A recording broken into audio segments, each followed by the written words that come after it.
Hello students, welcome to economics Wala classes. Today's topic will be most important issue that was recently in news, that is anarcho-capitalism. So మనకి రెగ్యులర్‌గా types of economic systems మనకు mostly idea ఉంటుంది. So మనకి ఇక్కడ ఏంటంటే అనర్కో-క్యాపిటలిజం అనే దాన్ని రీసెంట్‌గా న్యూస్‌లోకి రావడం జరిగింది. అయితే దీనికంటే ముందు మనం క్యాపిటలిజం అంటే ఏంటి? తర్వాత వేరియస్ టైప్స్ ఇండియా ఎటువంటి ఆహ్, ఎకనామిక్ సిస్టమ్‌ను ఫాలో చేస్తుంది. ఇవి డిస్కస్ చేసుకుందాం. దాని తర్వాత మనం ఈ అనర్కో క్యాపిటలిజం గురించి డిస్కస్ చేసుకుందాం. అయితే ఈ క్యాపిటలిజం అనే దాన్నే మనం మార్కెట్ ఎకానమీ అని కూడా పిలవచ్చు. ఎందుకంటే మార్కెట్‌లో demand and supply these are the prime moving forces అండి. Demand and supply.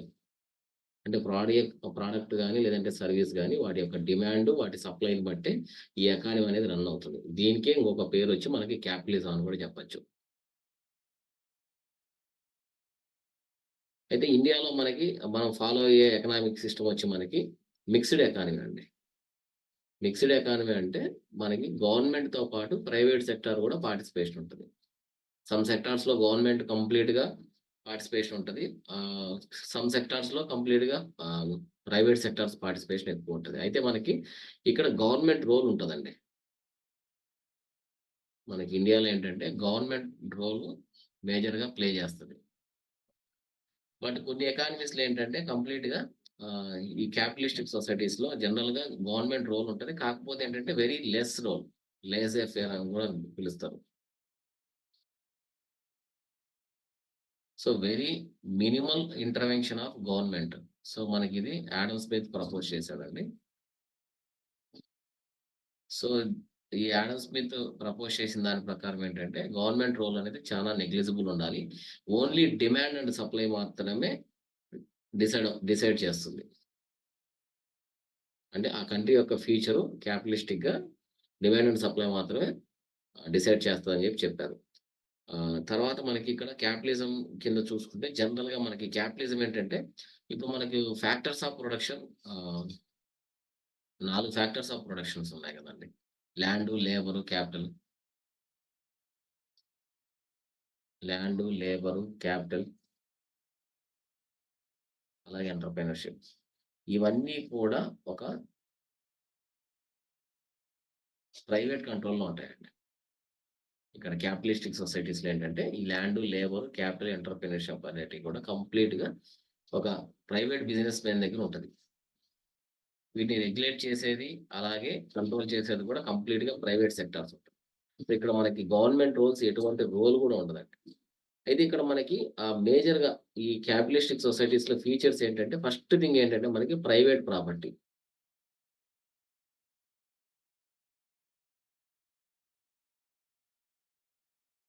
Private property అంటే ఏం లేదండి. జనరల్‌గా మనకి ఫ్యాక్టరీస్ కావచ్చు, మిషనరీస్ కావచ్చు, ఇవన్నీ కూడా ఏంటంటే ప్రైవేట్‌గా మనం హెల్డ్ చేసుకుంటాం. అంటే ప్రైవేట్‌గా మనం ఎర్న్ చేసుకుంటాం.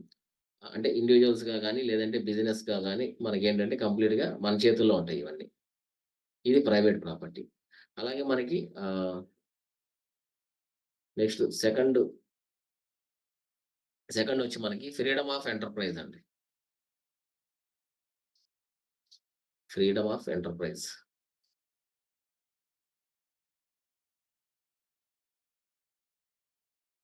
అయితే మనకిక్కడ ఈ ప్రైవేట్ ఇండివిడ్యువల్స్ లేదంటే బిజినెస్ మ్యాన్ ఎవరైతే ఉన్నారో వాళ్ళు ఎంటర్‌ప్రైజెస్ అంటాం కదా మనం. ఆ ఎంటర్‌ప్రైజెస్ ఏంటంటే వాళ్ళు ఏ ప్రొడక్ట్స్ తీసుకురావాలి, వాటికి ఎంత ప్రైస్ పెట్టాలనేది వాళ్ళ చాయిస్ అండి. ఎందుకంటే ఇక్కడ గవర్నమెంట్ ఇంటర్వెన్షన్ ఉండదు కాబట్టి ఆబ్వియస్‌లీ వాళ్ళకి ఆ ఫ్రీడమ్ ఉంటది. అంటే ప్రొడక్ట్స్ లేదా సర్వీసెస్ ఎంతవరకు మనం ప్రొవైడ్ చేయాలి. అలాగే వాటికి ఎంత ప్రైజెస్ ఉండాలని గూడా. అలాగే వీటిలో హ్మ్, థర్డ్ అండ్ మోస్ట్ ఇంపార్టెంట్ వచ్చి ప్రాఫిట్ మోటివ్. సో, జనరల్‌గా క్యాపిటలిస్టిక్ సొసైటీస్ ఏంటంటే క్యాపిటలిస్టిక్ మైండ్‌సెట్ ప్రాఫిట్ మోటివ్ మీద ఎక్కువ ఫోకస్ చేస్తాయి. సో, డిమాండ్ సప్లైని బట్టి మార్కెట్‌లో సమ్‌టైమ్స్ ఆర్టిఫిషియల్‌గా డిమాండ్ క్రియేట్ చేయడం, లేదంటే ఆ సప్లైని తగ్గించడం ఇలాంటివి గూడా వీళ్ళు చేయడం వల్ల ఏంటంటే చాలా వరకి ప్రాఫిట్ ఎర్నింగ్ మీదనే వీళ్ళ మెయిన్ ఫోకస్ ఉంటది. రిమైనింగ్ ఈ దీనివల్ల మనకి ఇనీక్వాలిటీస్ కావచ్చు, లేదంటే ఎన్విరాన్మెంటల్ డిగ్రేడేషన్ కావచ్చు, ఇలాంటియన్నీ కూడా మేజర్‌గా వీళ్ళు కన్సిడర్ చేయరు.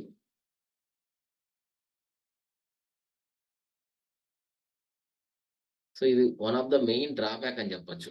అయితే వాళ్ళు ప్రాఫిట్ మోటివ్ మీద వర్క్ చేస్తుంటారు ఎక్కువ.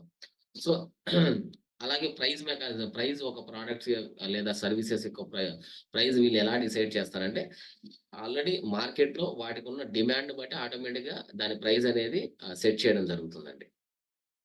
ఇది జనరల్‌గా సమ్ ఆఫ్ ద ఆహ్, మనకి క్యాపిటలిస్టిక్ సొసైటీస్‌లో వాట్ ఆర్ ద ఫీచర్స్ అని చెప్తే ఇవి. అలాగే వీటితో మనకి అడ్వాంటేజెస్ ఉన్నాయి. అలాగే డిసడ్వాంటేజెస్ గూడా ఉన్నాయి మనకి. క్యాపిటలిస్టిక్ సొసైటీస్ కావచ్చు. లేకపోతే ఇప్పుడు ఎనార్కీ క్యాపిటలిజం అని చెప్పి గూడా ఒకటి అడ్వొకేట్ చేయడం జరుగుతుంది గదా! సో, దీంట్లో మనకి ఎనార్కీ క్యాపిటలిజం అనేది చూసుకుంటే మనకి ఇది మనకి రీసెంట్‌గా అర్జెంటీనా గవర్నమెంట్ ఏదైతే ఉందో,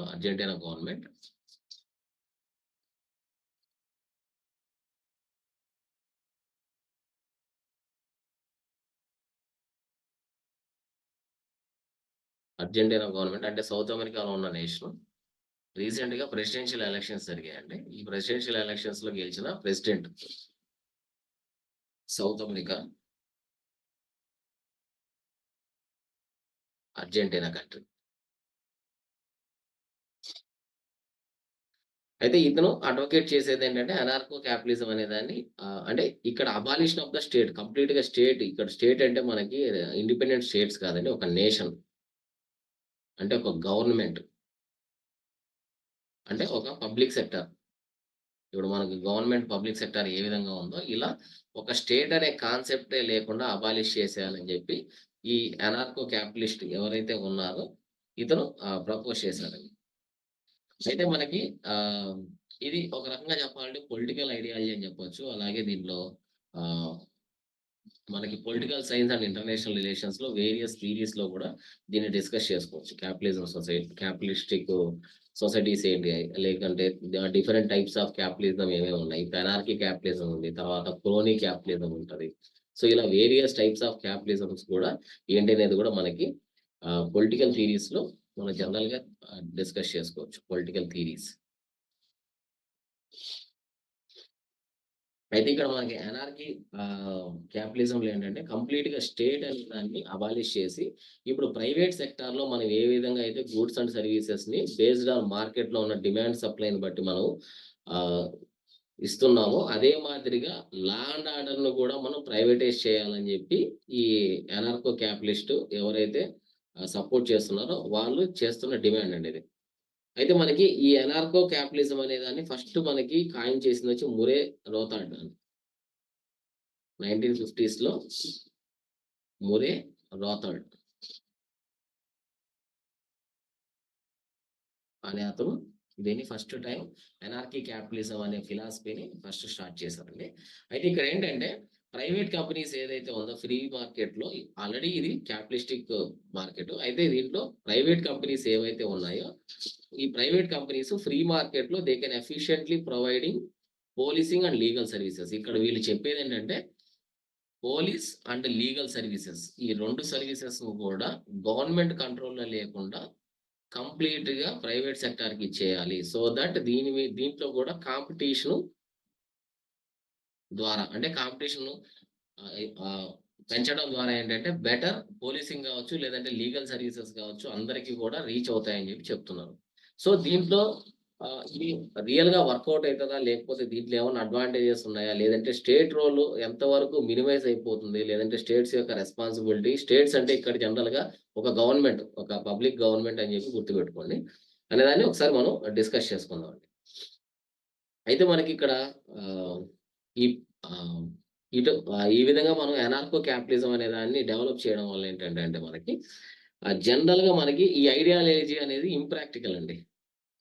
సో, మనకి ఈ ఐడియాలజీ అనేది ఇంప్రాక్టికల్. ప్రస్తుతం ఉన్న కాంటెక్స్ట్‌లో మనకి అన్ని కంట్రీస్‌లో గూడా ఇది మనకి ప్రాక్టికల్‌గా వర్కౌట్ కాకపోవచ్చు all over the world. But అర్జెంటీనాలో మాత్రం దీన్ని ప్రపోజ్ చేశారు. బట్ ఇది ఎంతవరకి మెటీరియలైజ్ అయితదనేది we will look into the future అండి. ఫ్యూచర్‌లో చూసిన తర్వాత గాని మనకి ఇది తెలీదు.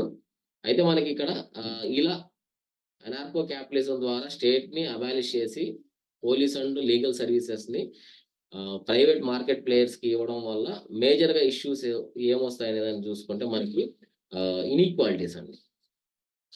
ఇన్‌ఈక్వాలిటీస్ ఏ విధంగా పెరుగుతాయంటే, సో, ఆబ్వియస్‌లీ ప్రైవేట్ సెక్టార్స్ ఆహ్, జనరల్‌గా ఏ విధంగా వర్క్ చేస్తాయి? ఎవరైతే వెల్తీ పీపుల్ ఉంటారో వీళ్ళ దగ్గర మనీ ఉంటది కాబట్టి, సో, వీటిని యూజ్ చేసుకొని ఏం చేస్తారంటే, ఈ లీగల్ సిస్టమ్‌ని మేనేజ్ చేయడం గాని, లేదంటే వీళ్ళకి ఫేవర్‌గా తీసుకురావడం గాని చేస్తారు జనరల్‌గా. సో, దీనివల్ల ఏంటంటే, ఎవరైతే లోవర్ సెక్షన్స్‌లో ఉంటారో, లేదంటే వెల్తీ లేకుండా ఉంటారో, వీళ్ళకేంటంటే ఆబ్వియస్‌లీ వీళ్ళకి ఇన్‌ఈక్వాలిటీస్ అనేది, అలాగే ఇంజస్టిస్ కూడా జరుగుతుంది దీనివల్ల. సో, ఇది జనరల్‌గా మనం అర్థం చేసుకోవచ్చు. తర్వాత ఇక్కడ మనకి అకౌంటబిలిటీ గూడా అండి. అకౌంటబిలిటీ ఏ విధంగా అంటే, మనం ప్రైవేట్ సెక్టార్ పార్టిసిపేషన్ నుంచి మనం పోలీస్ కావచ్చు, లీగల్ సర్వీసెస్ కావచ్చు తీసుకుంటున్నాం కాబట్టి, ఇక్కడ ఎటువంటి స్టేట్ రోల్ అనేది లేదు. సో, ఆబ్వియస్‌లీ మనకి ఇక్కడ ప్రైవేట్ ఫర్మ్స్ ఏవైతే మనకు ప్రొవైడ్ చేస్తున్నాయో ఈ సర్వీసెస్ గూడా ఆల్ టైమ్ అకౌంటబుల్‌గా ఉండాలని రూల్ ఏం లేదు జనరల్‌గా. సో, ఈ విధంగా గూడా మనకిక్కడ ల్యాక్ ఆఫ్ అకౌంటబిలిటీ అనే కాన్సెప్ట్ ఉంది. తర్వాత సర్వీసెస్ వీళ్ళు ప్రొవైడ్ చేసే సర్వీసెస్ ఎవరికి ప్రొవైడ్ చేస్తారు జనరల్‌గా సొసైటీలో ఎవరి దగ్గరైతే వెల్తీ ఉంటారో, వెల్తీ అంటే ఇక్కడ ఎవరి దగ్గరైతే మనీ ఎక్కువగా ఉంటదో, హూ వాంట్స్ మోర్ మనీ వాళ్ళకి మాత్రమే ఎక్కువగా సర్వీసెస్ ప్రొవైడ్ చేసే ఛాన్సెస్ ఉంది. సో, ఆబ్వియస్‌లీ లోయర్ సెక్షన్స్ ఎవరైతే ఉన్నారో, ఈ లోయర్ సెక్షన్ వాళ్ళకి ఎటువంటి సర్వీసెస్ గూడా రావు. సో, ఇవి రానప్పుడు ఏమైతదంటే పొలిటికల్‌గా అన్రెస్ట్ గూడా స్టార్ట్ అయితది. సో, ఇది గూడా మనకి సర్వీసెస్ కాన్సెప్ట్‌లో గూడా. అలాగే మనకి నెక్స్ట్ వచ్చి మోనోపోలీ కన్సర్న్స్ అండి. మోనోపోలీ. అంటే ఇప్పుడు మనకి ప్రైవేట్ సెక్టార్స్‌కి ఇచ్చామని చెప్తున్నాను గదా! సో, ఈ ప్రైవేట్ సెక్టార్స్ కాంపిటీషన్ వాటికి మధ్యలో కాంపిటీషన్ పెట్టుకోకుండా అందరూ గూడా ఏం జేస్తారు? మోనోపోలీగా గూడా అదే చేంజ్ అయ్యే ఛాన్సెస్ ఎక్కువ. ఇప్పుడు మన దగ్గర ఒక 2 కంపెనీస్ ఉన్నాయనుకోండి. ఒక ఎగ్జాంపుల్ తీసుకుంటే 2 కంపెనీస్ ఉన్నాయనుకోండి. ఈ 2 కంపెనీస్‌లో ఉంటే మనకి కంపెనీ ఏ, కంపెనీ బి వీళ్ళ మధ్య ఇచ్చే ప్రొడక్ట్స్ అండ్ సర్వీసెస్ కూడా వీళ్ళేం చేస్తారు జనరల్‌గా మార్కెట్‌లో వీళ్ళ కస్టమర్ బేస్ ఎలా ఉంది, తర్వాత ప్రైసింగ్ ఎలా ఉంది, దీన్ని బట్టి వీళ్ళు డిసైడ్ చేసుకుంటారు. అలా కాకుండా ఈ 2 కూడా మెర్జ్ అయిపోయి ఇండైరెక్ట్‌గా మోనోపోల్ అయిపోయిందనుకో అంటే సింగిల్ కంపెనీ కింద కన్వర్ట్ అయిపోయిందనుకోండి. పైకి మాత్రం 2 కంపెనీస్‌గా కనిపిస్తాయి మనకి. బట్ వాళ్ళు ట్రేడ్ చేసే విధానం అంటే వాళ్ళ ప్రైసింగ్ కావచ్చు, లేదంటే వాళ్ళ సర్వీసెస్ కావచ్చు, ఇవన్నీ గూడా ఒకటే మాదిరిగా ఉన్నాయనుకోండి. అప్పుడు మోనోపోలిస్టిక్ టెండెన్సీస్ పెరిగిపోతాయి. సో, ఇలా మనకి మోనోపోలిస్టిక్ కన్సర్న్స్ గూడా ఉన్నాయి. ఇలా ఆహ్, అంటే ఈ ఎనార్కీ క్యాపిటలిజం అనే కాన్సెప్ట్ కింద చూసుకుంటే. తర్వాతొచ్చి మనకి ఇవి జనరల్‌గా మనకి సమ్ ఆఫ్ ద ఇష్యూస్ ఎందుకు ఈ ఎనార్కో క్యాపిటలిజం అనేది, ఈ పొలిటికల్ ఫిలాసఫీ అనేది జనరల్‌గా మనకి వర్కౌట్ కాదనే దాని గురించి ఇదొక జనరల్ డిస్కషన్ అండి. And various types of capitalism గూడా ఉంది మనకి. అంటే క్యాపిటలిజంలో వేరియస్ టైప్స్ దాని తర్వాత అడ్వాంటేజెస్, డిసడ్వాంటేజెస్ ఇప్పుడు మనకు వరల్డ్‌లో ఉన్న ఇన్‌ఈక్వాలిటీస్ కావచ్చు, లేదంటే ఈ క్యాపిటలిస్టిక్ సొసైటీస్ ఏవైతే ఉన్నాయో హైలీ డెవలప్డ్ నేషన్స్‌కి అలాగే లీస్ట్ డెవలప్డ్ కంట్రీస్ ఏవైతే ఉన్నాయో వాటికి మధ్య ఉన్న డిబేట్స్ ఎకనామికల్‌గా గావచ్చు, లేదంటే పొలిటికల్‌గా గావచ్చు, ఇవన్నీ గూడా ఏంటంటే, ఒక రకంగా చెప్పాలంటే క్యాపిటలిస్టిక్ టెండెన్సీస్ ఎక్కడైతే ఉంటాయో, అక్కడ ఇనీక్వాలిటీస్ చాలా వరకు ఎక్కువుంటాయి. అలాగే మనకి ఎన్విరాన్మెంటల్ కన్సర్న్స్ గూడా వాళ్ళు ఎక్కువగా కంట్రోల్ చేసుకునే దానికి ఛాన్సెస్ ఉండవు కాబట్టి, సో, ఎన్విరాన్మెంటల్ డిగ్రేడేషన్ గూడా జరుగుతుంది. సో, ఇది టాపిక్ ఈరోజు ఎనార్కో క్యాపిటలిజం గురించి డీటెయిల్డ్ డిస్కషన్ అండి. వీటిలో మీకేదైనా డౌట్స్ ఉంటే you can always approach through YouTube channel లేదంటే మనది ఎకనామిక్స్ వాళ్ళ అని టెలిగ్రామ్ ఛానల్ గూడా ఉంది. Thank you for watching and have a nice day.